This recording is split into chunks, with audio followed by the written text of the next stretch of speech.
Tu vas dire à la personne qui est à côté de toi, ta proclamation fait fuir les démons. Ouh, alléluia. Tu deviens un adulte. Tu deviens un guerrier victorieux. Et tes paroles sont puissantes. Tes prières sont puissantes. Parce que tes paroles sont remplies de la vie de Jésus-Christ. Alléluia. Amen. Amen. Gloire à Dieu. Merci pour la vie. Je vais tenter de répondre à plusieurs questions ce matin avec l'aide du Saint-Esprit. Pourquoi est-ce que nous prions à haute voix? Pourquoi est-ce que des fois nous nous emmenons à répéter des prières derrière nous? Pourquoi faut-il prier en laissant les sons sortir de notre bouche? J'ai prié dans ma tête, j'ai dit que Dieu vous bénisse. Mais personne n'a entendu. Nous allons voir l'importance de la proclamation. Nous allons voir pourquoi il est important de prier à haute voix. Amen. Que vraiment nous puissions abandonner toutes nos inquiétudes, ouvrir grand notre cœur et notre intelligence pour comprendre et que pour la parole de Dieu pénètre dans notre cœur, que nous soyons guéris et restaurés. Vraiment que nous puissions comprendre l'importance de la proclamation et que nous puissions vraiment aujourd'hui repartir différemment de ce que nous sommes venus, de ce que la parole, nos paroles puissent changer. Est-ce que vous êtes d'accord avec ce que je viens de dire? Amen. Amen. Alors, pendant que je change de micro, merci. J'aimerais que vous puissiez répéter cette prière avec moi. Amen. Seigneur Jésus, j'abandonne mes inquiétudes. J'ouvre grand mon cœur. J'ouvre grand mon intelligence. Afin que ta parole pénètre mon cœur. Guérisse et restaure mon âme. Merci Saint-Esprit. Car je vais comprendre. Car je vais comprendre l'importance de la proclamation. Et mes paroles ne seront plus jamais les mêmes. Amen. Amen. Vous le croyez? Amen. Alléluia. Alors je vous invite à ouvrir la parole de Dieu dans Éphésiens chapitre 4. Nous allons lire ensemble du verset 29 à 32. Et particulièrement Éphésiens 4, 29. Et nous allons comprendre vraiment pourquoi il est important de proclamer. Éphésiens 4, verset 29. Qu'il ne sorte de votre bouche aucune parole mauvaise, mais s'il y a lieu, quelques bonnes paroles, qui servent à l'édification et communiquent une grâce à ceux qui l'entendent. N'attristez pas le Saint-Esprit de Dieu, par lequel vous avez été scellés pour le jour de la rédemption. Que toute amertume, toute animosité, toute colère, toute clameur, toute calomnie et toute espèce de méchanceté disparaissent du milieu de vous. Soyez bons les uns envers les autres, compatissants, vous pardonnant réciproquement comme Dieu vous a pardonné en Christ. Amen. J'aimerais que nous puissions lire ensemble juste le verset 29. Ensemble, qu'il ne sorte de notre bouche aucune parole mauvaise, mais s'il y a lieu, quelques bonnes paroles qui servent à l'édification et communiquent une grâce à ceux qui l'entendent. Amen. Alléluia. Est-ce que tout le monde a une Bible ce matin? Est-ce que quelqu'un n'a jamais eu la Bible dans sa vie? Est-ce que quelqu'un vient pour la première fois ou n'a pas de Bible? Qui n'a pas de Bible? Eric, si on peut donner une Bible à mon frère, merci. Nous allons comprendre pourquoi il est important de donner des bonnes paroles. Parce que nos paroles sont créatrices. Nos paroles ont le pouvoir d'appeler à l'existence, écoutez bien, nos paroles ont le pouvoir d'appeler à l'existence tout ce qui est prononcé. Nos paroles ont le pouvoir de faire basculer les choses. Amen. Oui, amen. Il n'y a que 2-3 amen maintenant, mais je crois à la fin de la prédication. Yes. Vous saurez tous être à dire, ok Florence, j'ai compris, mes paroles ne seront plus les mêmes. Amen. Lisons ensemble dans Jean chapitre 1, verset 1. Jean 1, au commencement était la parole, et la parole était avec Dieu. Amen. Et la parole était Dieu. Elle était au commencement avec Dieu. Toutes choses ont été faites par elle, et rien de ce qui a été fait n'a été fait sans elle. En elle était la vie, et la vie était la lumière du monde. Dieu appelle les choses par sa parole. Dieu n'a pas appelé les choses en faisant et c'est fait. Non, il est écrit dans Genèse chapitre 1, verset 3, Dieu dit que la lumière soit. Amen. Et la lumière fut. Ce n'est pas écrit Dieu fit un claquement de doigts et la lumière est arrivée. Dieu dit, la puissance de la parole de Dieu a créé les choses. Ok Flo, c'est Dieu. Moi je ne suis pas Dieu. Nous sommes créés à l'image de Dieu. Nous ne sommes ni un végétal ni animal. Nous sommes des humains. Et l'homme et la femme, nous avons été créés à l'image de Dieu. Même si la femme a été créée après, je voudrais vous encourager, les femmes. Vous êtes créés à l'image de Dieu. Amen. Nous sommes des créations créées à l'image de Dieu. C'est pour cela que nous sommes les seuls à avoir la parole. Les animaux ont l'instinct. Les végétaux ont autre chose. Et je ne veux pas rentrer sur ce débat, mais je laisse ça aux enseignants. Mais nous sommes créés à l'image de Dieu et nous avons la parole. Amen. Et nous allons voir que nos paroles aussi sont créatrices. Quand nous parlons, nous avons une puissance créatrice qui sort de nous et qui va changer, je vous assure, qui va changer l'atmosphère. Nous pouvons créer notre environnement Amen. parce que nous prononçons.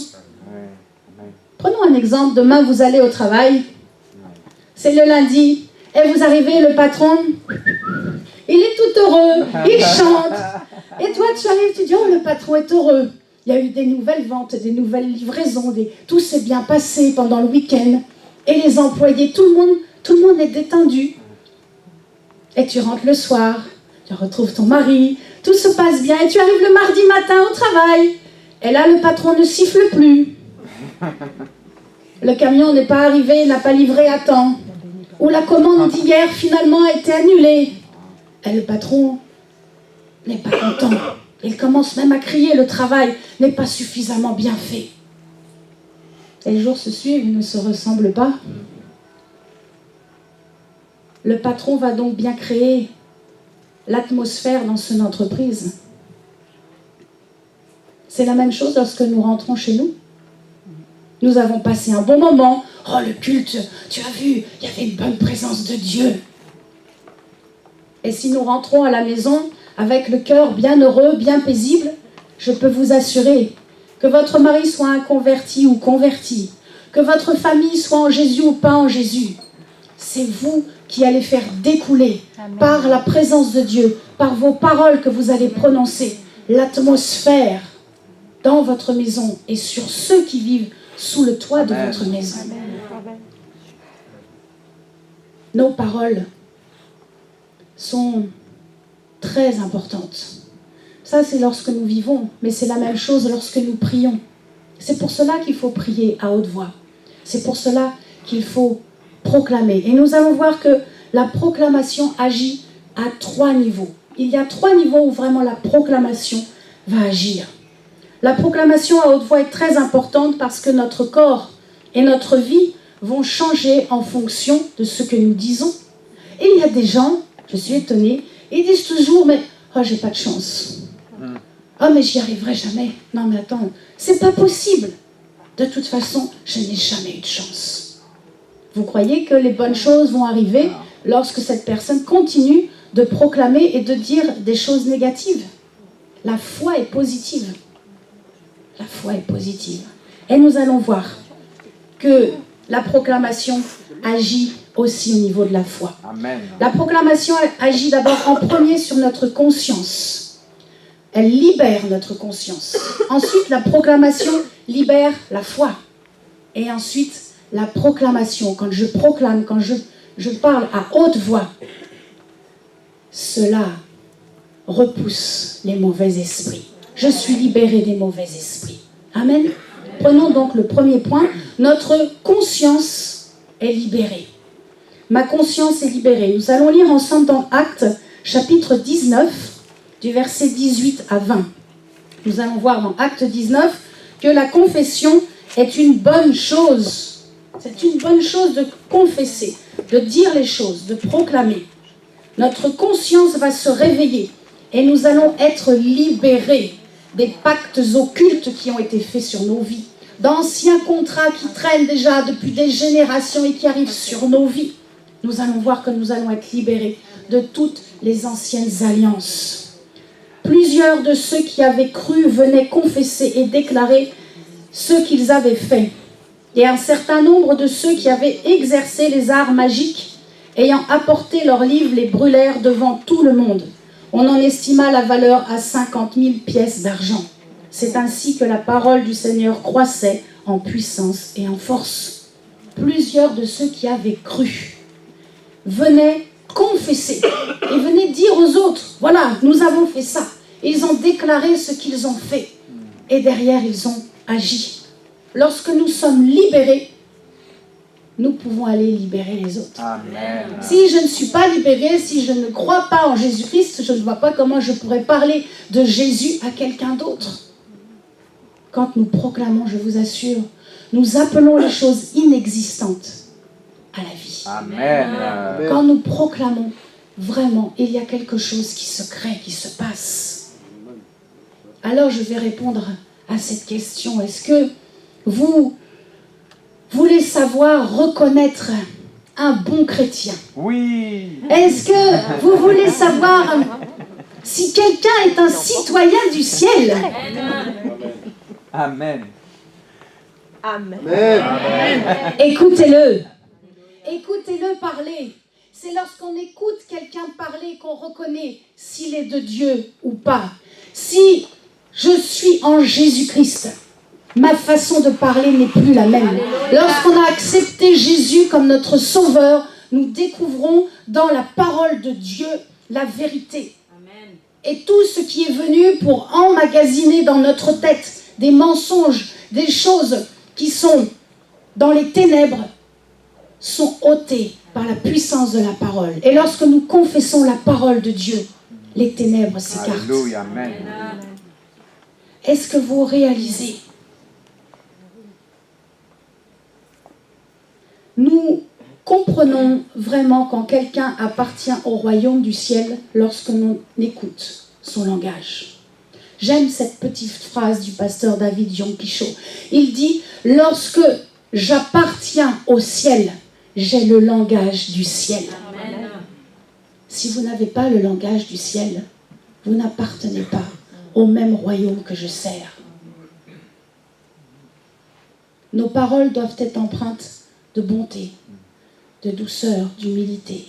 Nos paroles doivent être empreintes de compassion, d'amour, de bénédiction. Amen. Nos paroles doivent être empreintes du Saint-Esprit. Alléluia. Amen. Il faut relire le fruit de l'Esprit. Relisons Galates 5, 22. Et à chaque fois que nos paroles ne sont pas empreintes du Saint-Esprit, nous ne servons plus le royaume de Dieu. Alors il faut vite revenir à la croix et dire « Seigneur, pardonne-moi. Là, j'ai parlé durement, avec colère. Là, je n'ai pas agi avec compassion, pardon.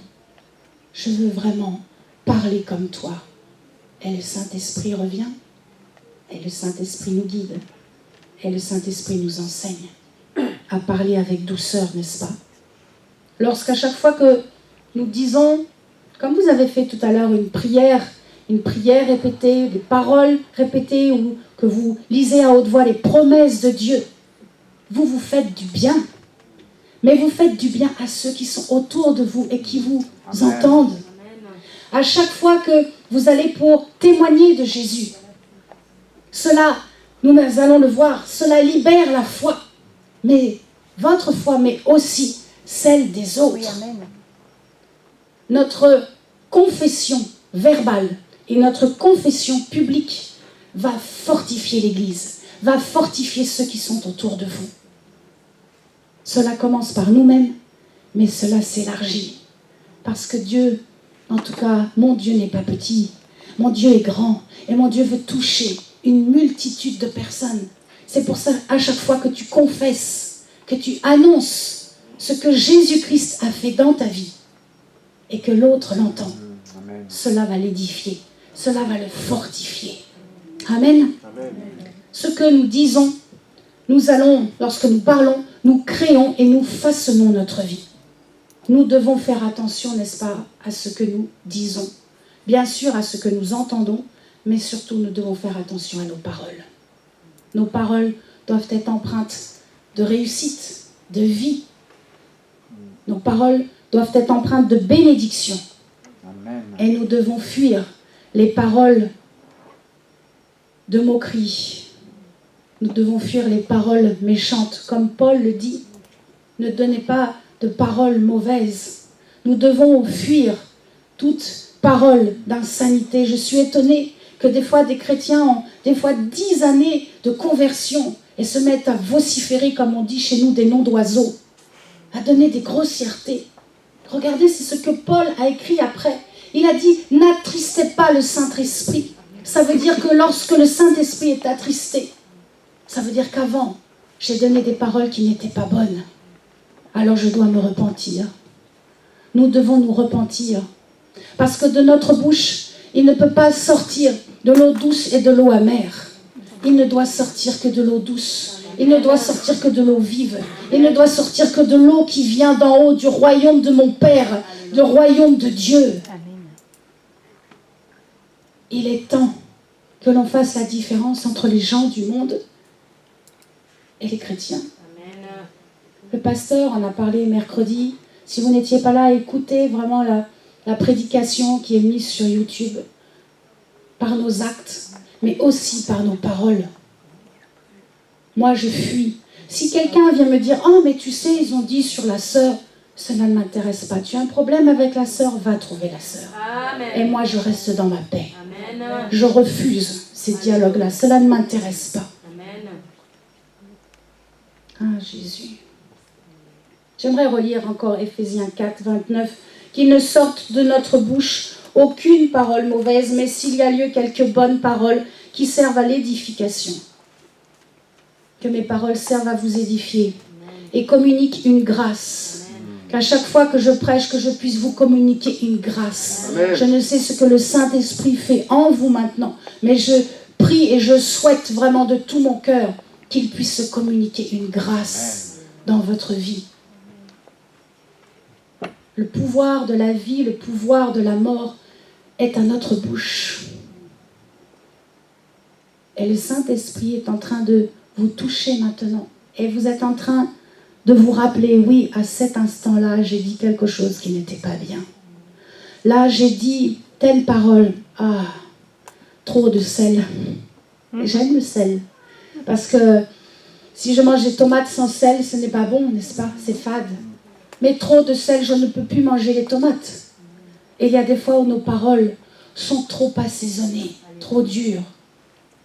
Nous devons demander encore de plus de douceur. Amen. Parce que c'est ce qui fait la différence avec ceux qui sont dehors. C'est que nous avons le Saint-Esprit. Amen. J'aimerais vraiment que vous compreniez ça. Au moment où vous avez accepté Jésus-Christ, le Saint-Esprit est en vous. Ne dites pas « le Saint-Esprit n'est pas avec moi ». Non, non, le Saint-Esprit est en vous. Mais le Saint-Esprit n'est pas avec vous tout le temps. Et c'est là le problème. Il faut que le Saint-Esprit soit avec nous lorsque nous annonçons l'Évangile, lorsque nous prêchons, lorsque nous prions pour les malades, lorsque nous allons pour servir Dieu. Il faut que le Saint-Esprit soit avec nous. Et nous devons l'accueillir. Nous sommes là pour vous aider à mieux comprendre la parole de Dieu, mais nous sommes là, en tous les cas, moi c'est mon but, c'est pour vous aider à mettre en pratique ce qu'il y a dans la parole. Je vais vous donner un conseil. Je parlais de cela avec ma fille hier et je lui disais, accueille le Saint-Esprit, dis-lui.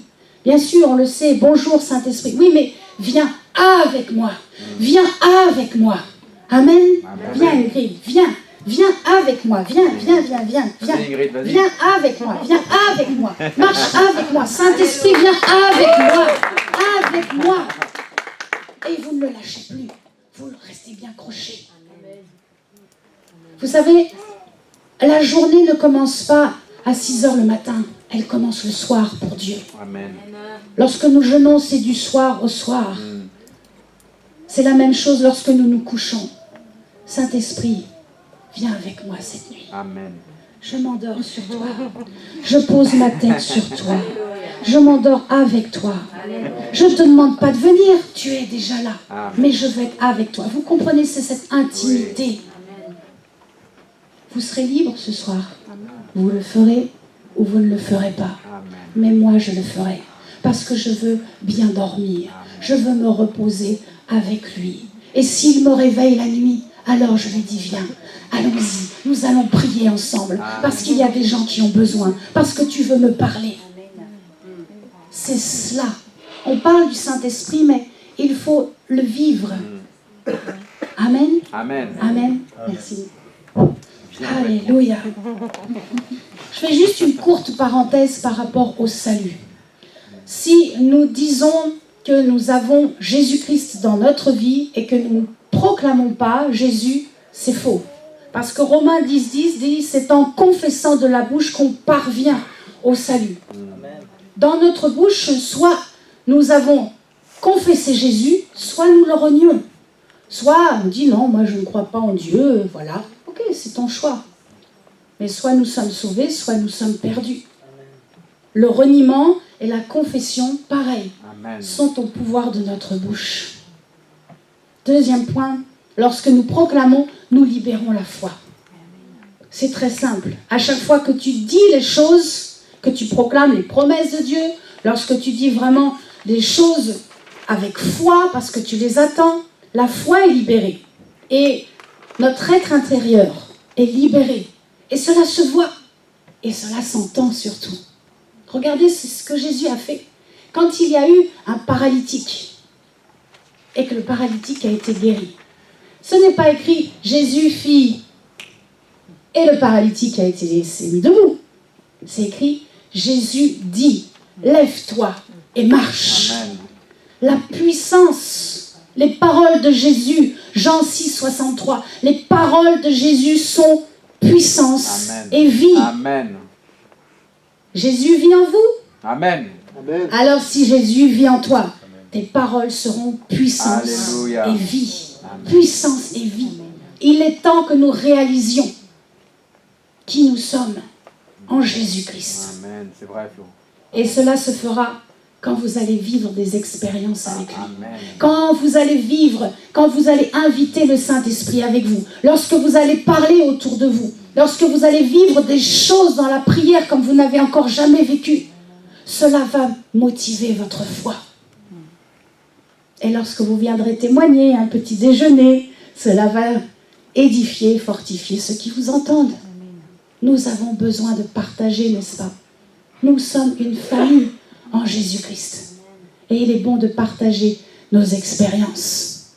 Troisième et dernier point, lorsque nous proclamons, lorsque nous parlons à haute voix, nous sommes libérés des démons. Les démons fuient, ils ont horreur. Rien que lorsque vous commencez à chanter dans la salle de bain ou au volant de la voiture, « Oh Jésus, comme je t'aime aujourd'hui, oh Jésus, alléluia !» Et vous commencez à chanter, c'est pas grave. Vous chantez pas juste, mais heureusement que tout le monde a le droit de chanter, n'est-ce pas? Amen. Amen. Et vous chantez, et vous chantez. Et les démons ne tiennent pas. Ce n'est pas possible. Ils fuient.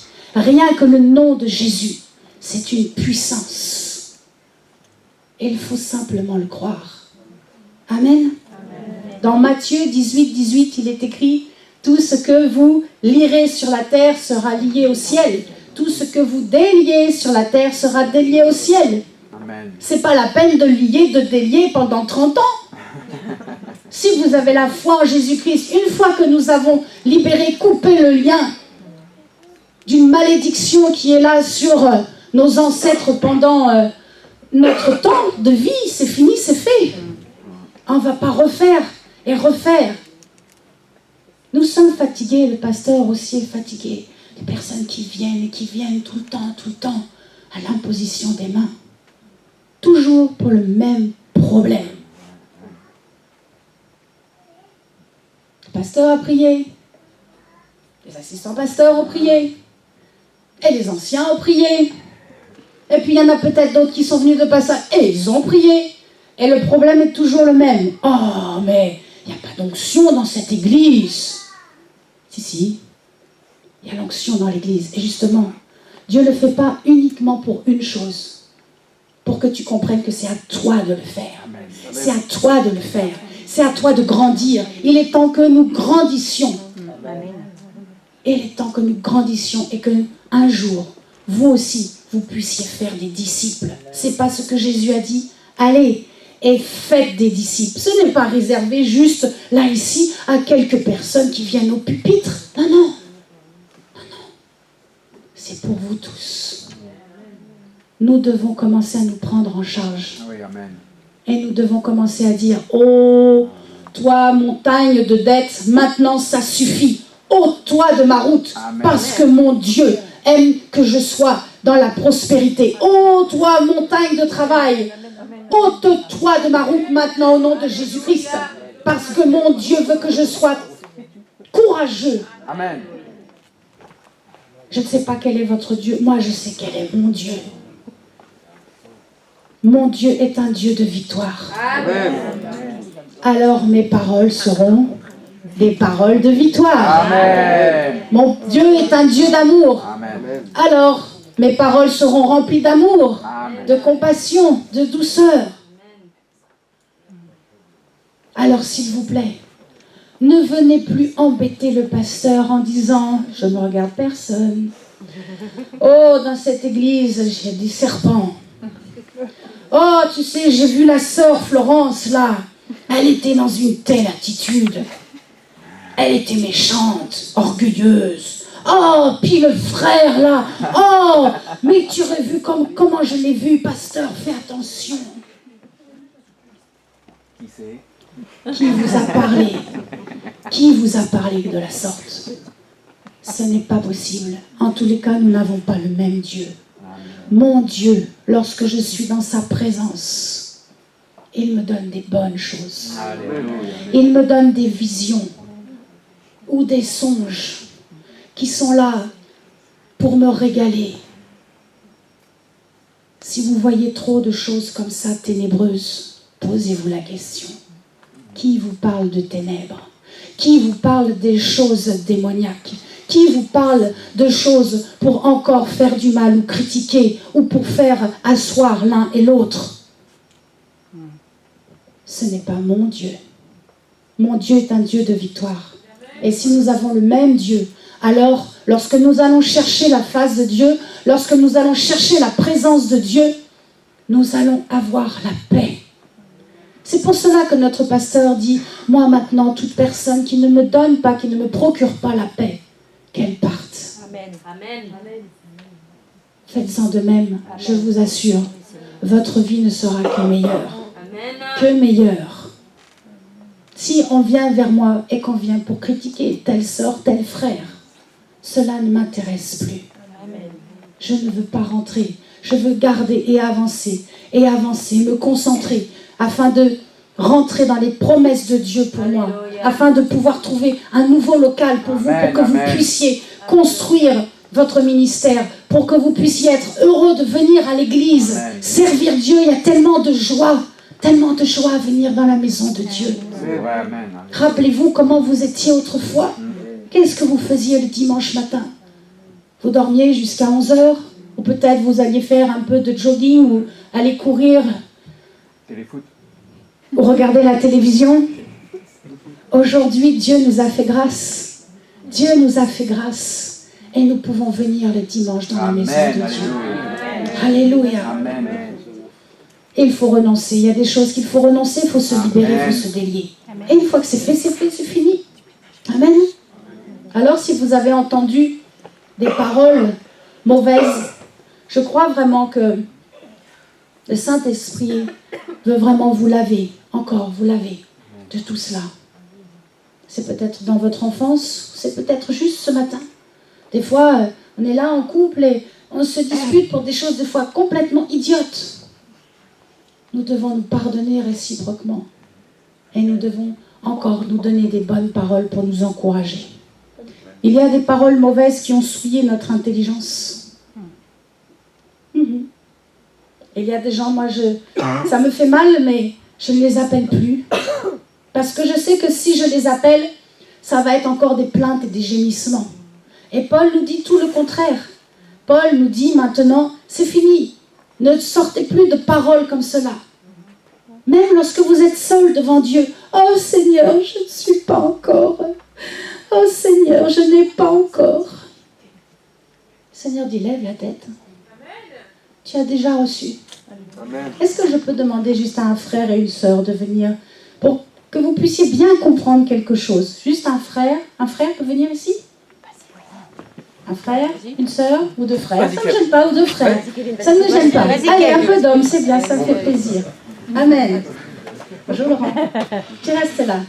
Et Kevin, tu te mets un petit peu plus loin. Voilà. Laurent représente en fait le temps où je vais prier pour demander quelque chose à Dieu. Parce que c'est normal. C'est pas se plaindre que de demander quelque chose à Dieu. Vous avez besoin, on va prendre l'exemple du travail, vous avez besoin du travail, c'est normal. Il faut un travail pour nourrir la famille, il faut de l'argent pour vivre.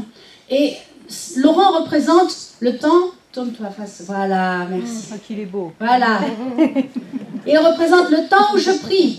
Seigneur, je te demande, voilà, tu me dis, il faut que vraiment j'ai besoin d'un bon travail. Tu connais mon besoin, maintenant je le mets devant ta face et j'ai besoin de ça. Et vous priez. Ok? Kevin, lui, il représente le temps où le miracle va arriver. Il est beau. C'est un bon travail. Un bon travail avec une bonne rémunération, un gentil patron, des bons horaires pour que je puisse venir le dimanche à l'église continuer mon service. Amen. Mais regardez, entre les deux, il y a tout cet espace. Entre les deux, il y a tout ce temps. Oh, Dieu peut le faire en 5 minutes. Dieu, il peut le faire instantanément. C'est comme notre guérison. Lorsque nous attendons un miracle, il y a un temps au moment où je demande et au moment où je reçois. C'est comme quand tu vas prendre un petit café à la brasserie du coin. Tiens, mon frère, viens, on va prendre un petit café. On commande le café, mais le temps que le serveur amène le café, il y a bien un temps d'attente. Et c'est ce temps-là qu'il faut vaincre. C'est ce temps-là que nous devons vaincre. Oh Seigneur, merci de réveiller ma nation. Et le jour où ça va souffler, on ne sait pas. Mais en attendant, il y a tout ce temps-là. Et cet espace et ce temps, nous devons le vaincre. Vous savez comment? En proclamant le miracle. Et en y croyant de tout notre cœur. J'ai demandé. Je sais que mon Dieu a cela dans ses greniers, dans ses réserves. Il me le donne. C'est acquis. Alors pendant tout ce temps-là, qu'est-ce que je vais faire? Je vais le remercier. Merci Père. Mon travail, je ne sais pas encore ce que c'est, mais je te remercie. Merci pour mon service. Tu sais que j'ai besoin encore plus de compassion pour prier dans l'intercession. Merci, merci, parce que je crois que tu m'en donnes. Et je vous assure que ce temps-là ne sera pas le même. Car si tu te lamentes, il durera très longtemps. J'en ai fait l'expérience. Dieu nous respecte. Nous respecte dans la collectivité, mais il nous respecte surtout individuellement. Et il ne va pas vous forcer. Si pendant tout ce temps-là, vous vous plaignez, « Oh Seigneur, j'ai pas encore mon travail. Oh Seigneur, je voudrais encore tellement. Mais est-ce que tu m'entends, Seigneur? Et là, vous commencez à hausser les décibels. T'as plus de voix que moi. Seigneur, Seigneur, tu m'entends? tu m'entends? Bien sûr que le Seigneur, il t'a déjà entendu là. Il a déjà répondu. Mais il fallait de la préparation. Il fallait préparer peut-être le mari que tu attends. Et il fallait que les circonstances, Dieu est l'Éternel. Nous sommes là, nous trépignons comme des enfants capricieux. Je veux, je veux, je veux, je veux. Papa, je veux, je veux, je veux, je veux. Au lieu simplement, Seigneur, merci. Merci pour mon miracle. Je l'attends, il est beau, il est merveilleux. Merci. Merci Jésus. Et vous allez passer ce temps beaucoup plus facilement à le remercier et à adorer Dieu qu'à vous plaindre. Amen. Bougez pas encore 2 petites minutes. 2 petites minutes. Dans ce temps, nous allons rencontrer, évidemment, croyez pas que le diable il va vous laisser tranquille. Et Dieu va permettre aussi, afin de voir si vous êtes bien appuyé sur ses promesses, sur sa parole. Alors, il y a un peu quelques tempêtes qui arrivent. Il y a un peu quelques flots impétueux, des difficultés, des souffrances. Mais lorsque tu restes bien assis sur le rocher, j'ai aimé ça, sur le rocher, quand le vent souffle, le rocher ne bouge pas. Jésus-Christ est le rocher de notre vie. Alors tu continues dans l'espace, tu continues dans le temps. Et les années n'ont pas de poids, parce que nous sommes aussi remplis de l'éternité de Dieu. Nous allons vivre éternellement ensemble. Alléluia. Oh, on n'aura plus à prier pour le travail. On n'en aura plus besoin. Plus besoin de prier pour être rempli davantage de compassion ou attendre quelque chose de précis. Nous aurons tout. Nous aurons tout pour l'éternité. Amen. Alléluia. Ouais, amen. Alors nous devons proclamer des paroles victorieuses. Nous devons persévérer.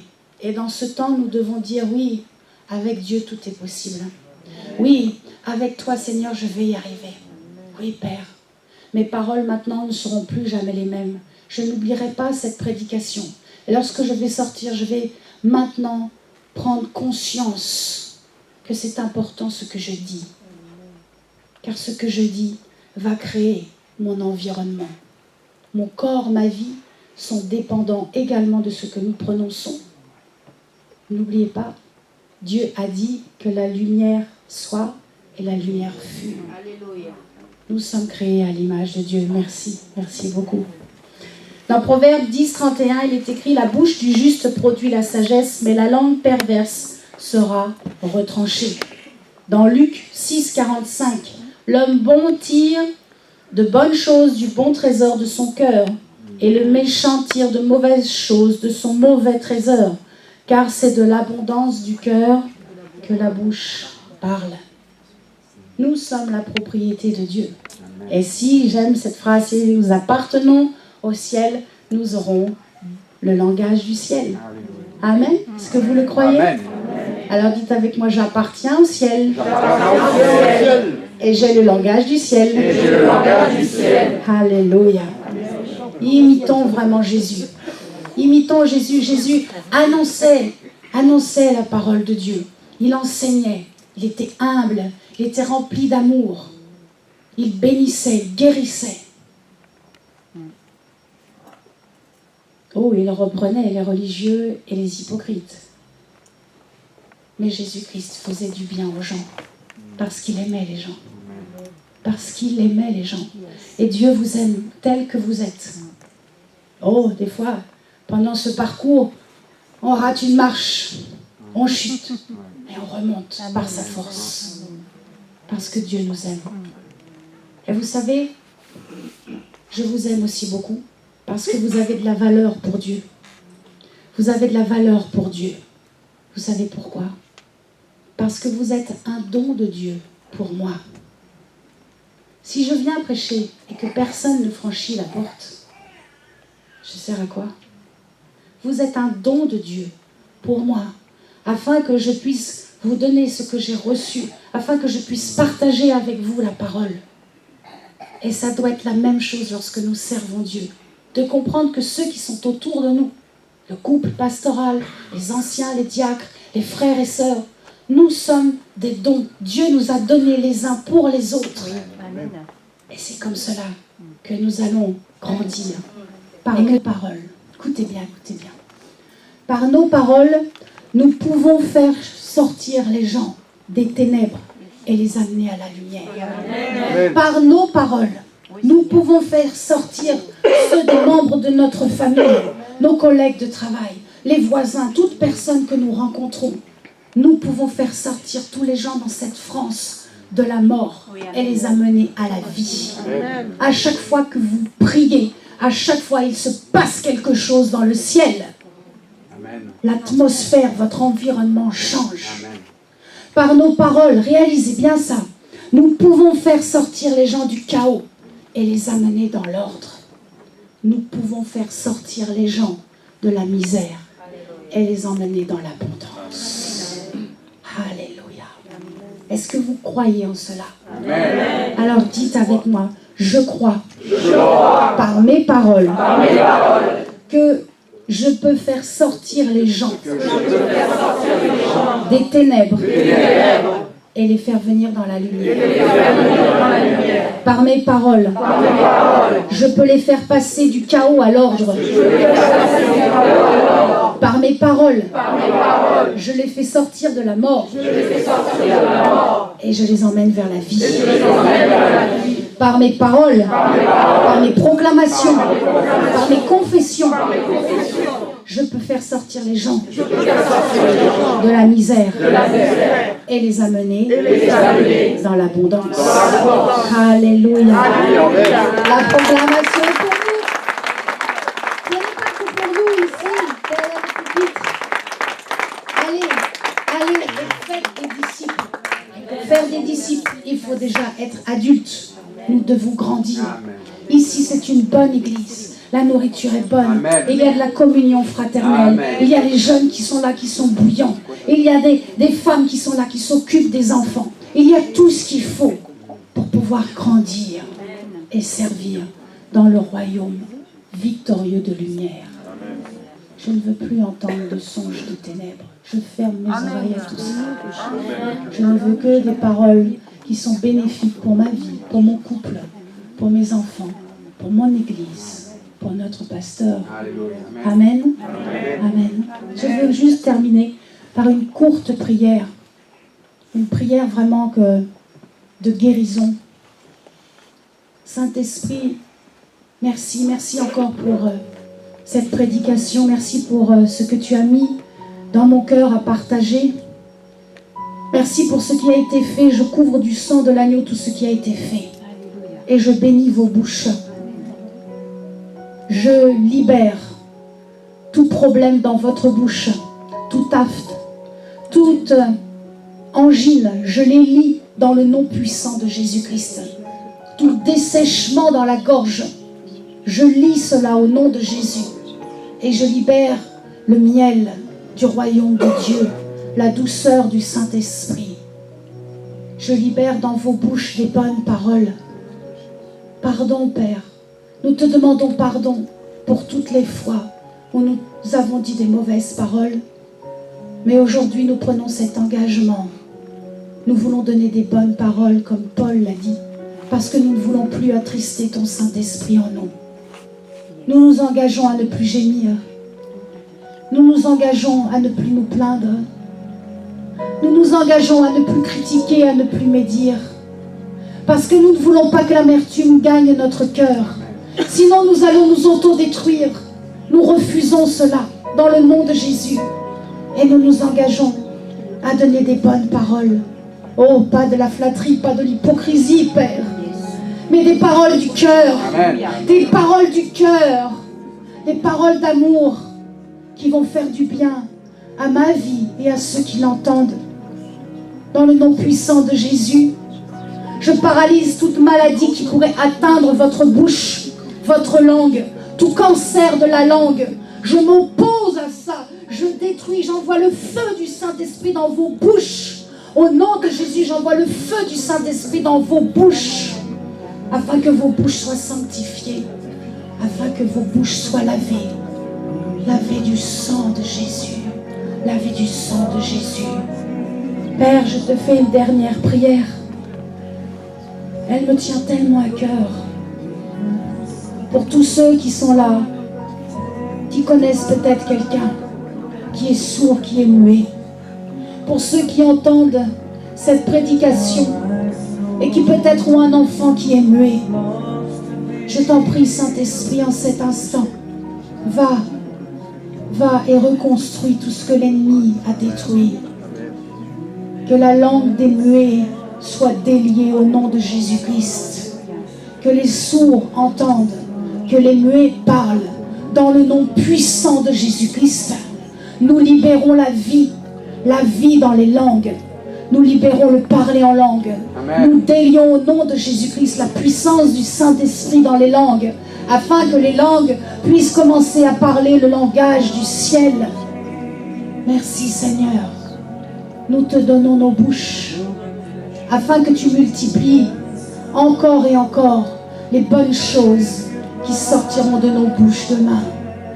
Je te donne toute la gloire, Père, et je te remercie, car ta parole durera éternellement. Merci Jésus.